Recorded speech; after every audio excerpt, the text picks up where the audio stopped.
Hi everyone, today's tutorial is a painting of Lake Como. The reference image will be linked below. It is from a copyright-free source, and the full real-time tutorial is on my Patreon page if you'd like to follow along with me in real time. I'll go over my materials I'm using. So I have cold pressed watercolor paper, that's 300 GSM, taped down with some masking tape, and the gouache I'm using is just various brands of artist grade gouache that's been squeezed out into an airtight palette.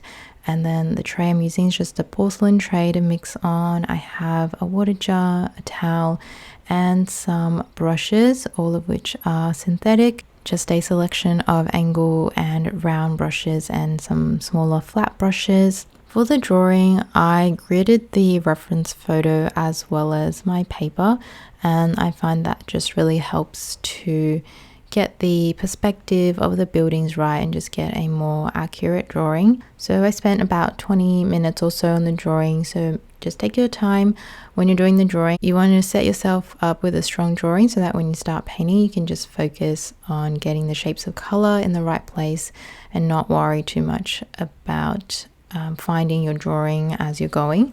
And once I've done my drawing, I will erase out the grid lines and also lighten my pencil lines a little bit so that they don't show through in the final painting. I also did make a couple of changes to the reference image when I painted. So I simplified the sky, didn't include all the clouds, and I put in a little bush or tree on the left hand corner. You'll see that later in the painting, and just change some of the angles of the mountains and things like that, and we'll go over that as we paint.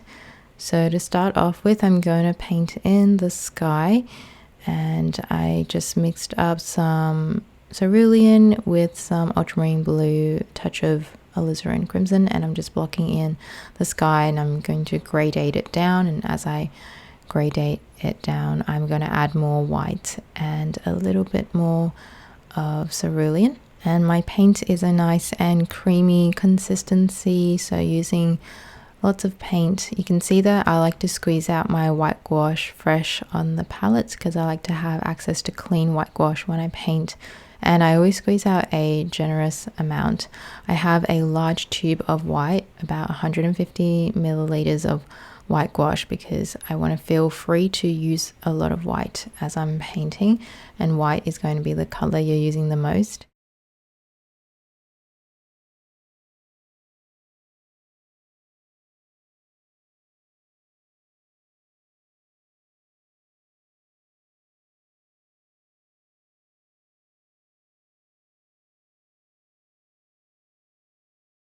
And now I'm going to paint in just a cloud. So just mixing white with a little bit of alizarin crimson and a touch of yellow, and I'm just dropping that in while the paint is still a little bit wet, so I get some soft edges.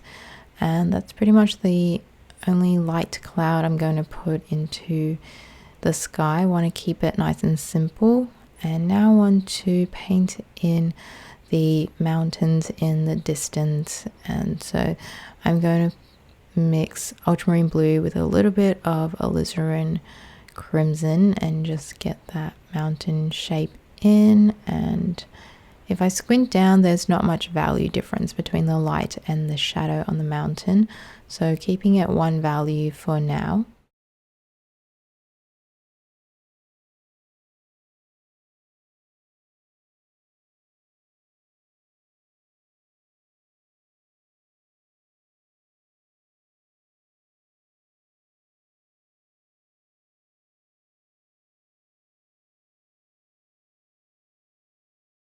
So the further away they are from us, the more atmosphere there is between us, and so on a sunny day, the mountains get bluer and bluer as they move back in space. Now as I move forward in space and I paint the mountains that are a little bit closer to us, I can add a little bit more yellow and red. So I'm adding yellow ochre, and yellow ochre is just a mixture of yellow, red, and a bit of blue. So I have a little bit of yellow and red in the mixture as I'm adding it. And then I'm painting on the mountains that are behind the house, which is closer to us as well, so I can add a little bit more yellow ochre and alizarin crimson. It's not as blue as those distant mountains. And for the light on the mountain, I started off with a bit too much yellow. It was just a bit too warm, so I cooled it off with a little bit more ultramarine blue.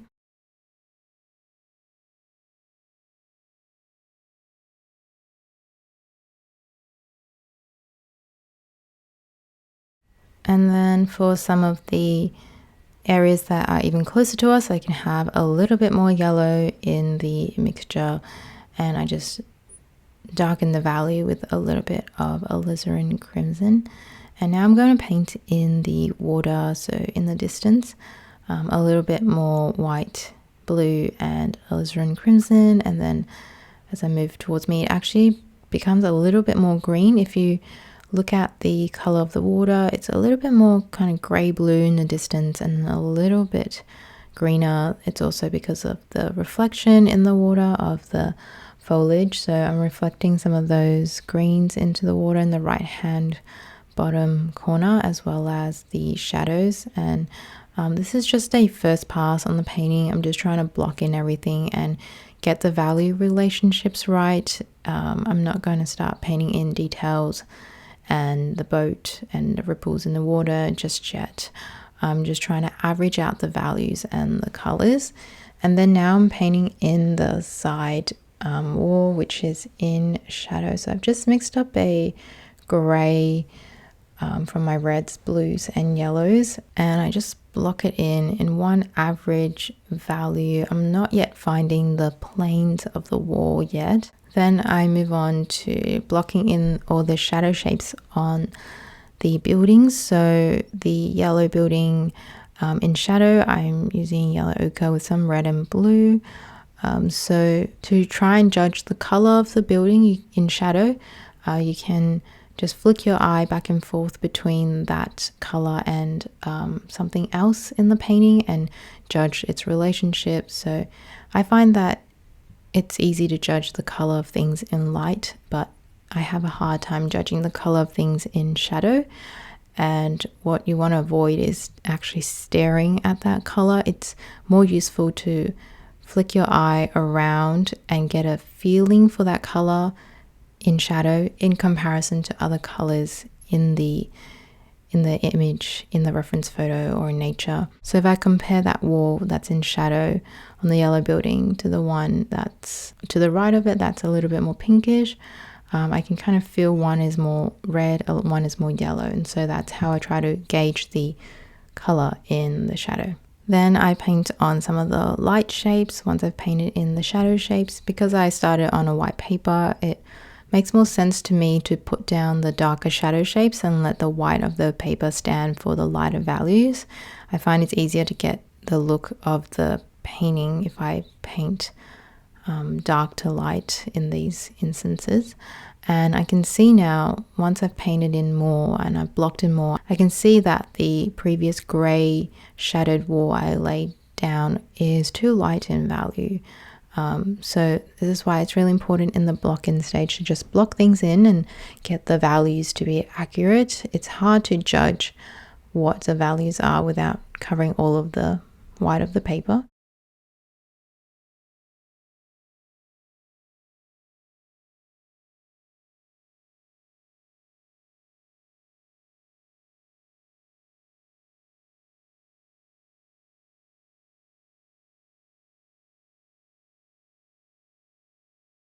And now I'm going to paint some clouds in the top right corner, and the reason for that is to soften the edge in that corner so that your eye doesn't really travel there, because I want the focal area to be on those houses, and I'd rather your eye travel into the distance than to go up to the top right hand corner where there's a sharp edge between the mountain and the light of the sky. So I'm just putting in a darker value that stands for a cloud shadow, and then I soften the edge with my brush a little bit, and I soften the edge of the distant mountains as well with a wet brush or just dry brush over a little bit of that lighter sky blue color.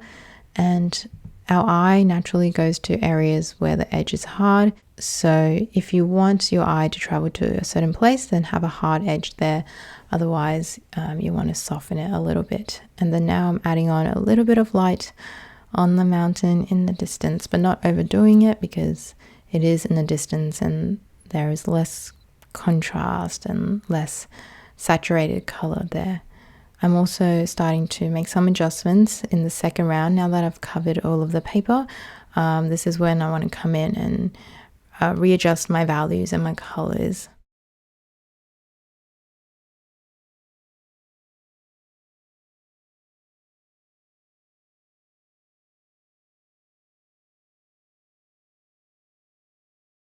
So I'm mixing up a darker value of blue and red with a bit of green because some of the water would be reflecting, the colors of the water would be reflecting back into the walls. And you can see I picked up that the value was too light the first time around, so I'm going darker second time around. And as I go, I can also start to find some of the planes in the wall. So some are facing more, some are in the light, some are facing away from the light.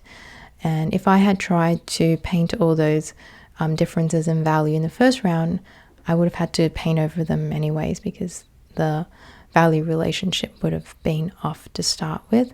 So it's more efficient to average out the value and try and block it in, and then break it down once you're more certain of where it fits in the whole picture. And I'm painting on some of the foliage and the shadow as well, just using a darker value. So in this kind of painting, you really want to squint down at the reference image and just see those shapes and notice where the contrast is. There's not a whole lot of contrast in the area in which I'm working, so I don't want to paint too much contrast there. Now I'm going back to the water and I'm going to paint in the reflection. So I didn't get the reflections of the yellow building in the water, and the reflection is much darker in value, so I make sure that it's not a really light bright yellow. It has to fit within the value structure of the water, and I just check that by squinting down at the reference image and making sure that's the value relationship that I'm painting. And I'm adding a little bit more shadow underneath as well, so that it feels like that piece of land is sitting on the water and not just kind of floating there as a shape. I'm using a round brush now. I think this is a size 10 round brush. It's got quite a pointed edge, and I am dry brushing on those ripples in the water. I also use a clean brush and just soften out some of the edges as well. So just adding a little bit of texture to the water so it has more dimension to it.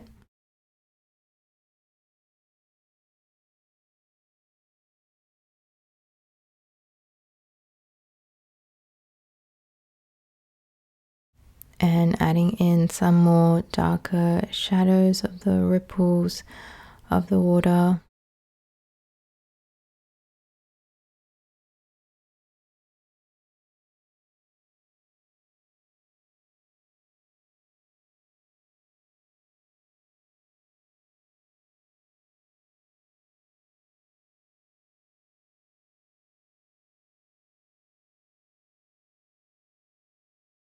Then I paint on that little boat. I make it a little bit smaller and kind of push it more into the distance. I think it helps your eye to travel further back and to convey a greater sense of distance. And I just hint at it very simply. I don't want to overpaint the details in the water because that isn't exactly my focal area.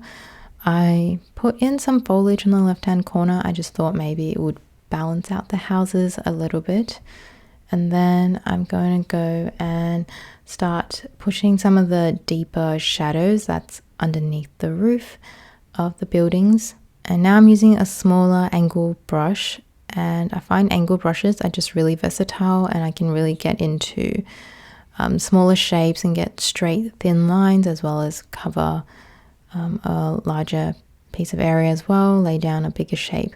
So I'm just using that to paint in those deeper shadows to make it feel like the roof is sitting on top of the building and casting a shadow on top of it. And this part of the painting is where I kind of slow down because I'm painting architecture and I'm trying to be more accurate. And if you set yourself up with a strong drawing at the start, then hopefully this part is not too difficult. Here again, I'm adjusting some values, making the shadow side a little bit darker.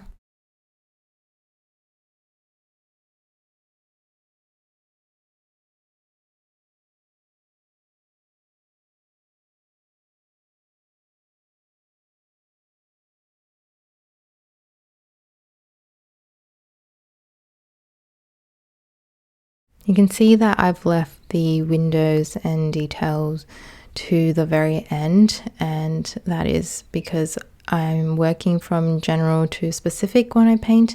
I'm putting in the large average shapes of value and color, and then as I become more and more certain that I'm working in the correct range, then I can go and become more specific and paint in the details. The details are added at the end when the foundations are laid down and I'm more sure of them.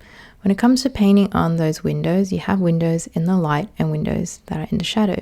And I make the windows in the light a little bit lighter in value and the ones in the shadow a little bit darker. If you don't adjust your mixture and you put that dark shadowed window into the light, you'll find the value contrast is too strong. So make sure you adjust for those subtle things that maybe don't look obvious in the image, but if you don't paint it that way, it'll really jump out at you. So we're just about at the end of the painting and I'm just making some small tweaks here and there. I also simplified that bit of foliage in front of the house on the right that was in the light. I didn't quite like the shape of it in the reference image. I thought it took up too much space, and so I just simplified that a little bit. I had a little bit of detailing to the buildings, but still trying to keep it simple. And right at the very end, I'll add in the windows in the shadow on that building on the right, and that is it for the painting. I hope you enjoyed this tutorial and learned something new. I will say this one is more on the challenging side because of the buildings that we have to paint, the perspective, the atmosphere, and also I just made some changes to the reference image, so it might be a little bit more challenging for you to follow along, but I hope you were able to learn something from the process in which I painted this. And again, if you want the full real-time tutorial, it is available on my Patreon, so head over there and have a look at this tutorial as well as many others. Thank you for watching and I'll see you in a future video.